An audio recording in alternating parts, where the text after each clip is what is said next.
వచ్చిన వెంటనే బీటీ వేయడానికి సిద్ధంగా ఉంది.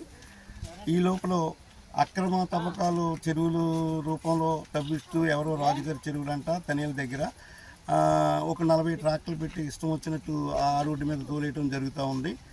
నేను 1వ తారీఖున ఆర్డీఓ గారితో మాట్లాడి, అమ్మ ఇది చాలా ఇబ్బందికరమైన పరిస్థితి, మా అయినాపురానికి రహదారి లేదు, కాకపోతే మట్టి ట్రాక్టర్లు ఇష్టం వచ్చినట్టు తిరిగేస్తున్నాయి, ఉన్న రోడ్డు కూడా పాడైపోతుంది, ఆ రోడ్డును ప్రొటెక్ట్ చేయాలమ్మా అని చెప్పి అడిగినప్పుడు, ఎక్కడని అడిగి ఆవిడ క్లియర్గా చెప్పినప్పుడు నేను చెప్పడం జరిగింది. నేను చెప్పిన గంటన్నరలో వచ్చి ఆవిడ ఇవన్నీ బ్యాన్ చేయడం కూడా జరిగింది. ఒక 10 రోజులు దగ్గర వారం రోజులు బ్యాన్ అయినాయి. తర్వాత మళ్ళీ మామూలుగా తోలకం మొదలైంది.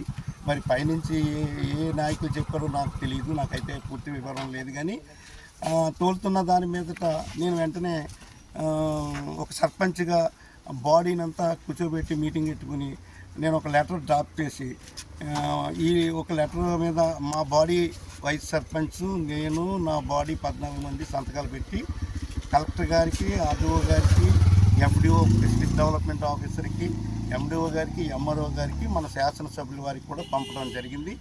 దాని మీద ఎలాంటి స్పందన కనపడలేదు. తర్వాత మళ్ళీ ఇదే తోలకం తోలుతూ మరి వాళ్ళంతా కుర్రోళ్ళు, 40 ట్రాక్టర్ల మీద ఉన్న వాళ్ళంతా 20 సంవత్సరాల కుర్రోళ్ళు, దారుణ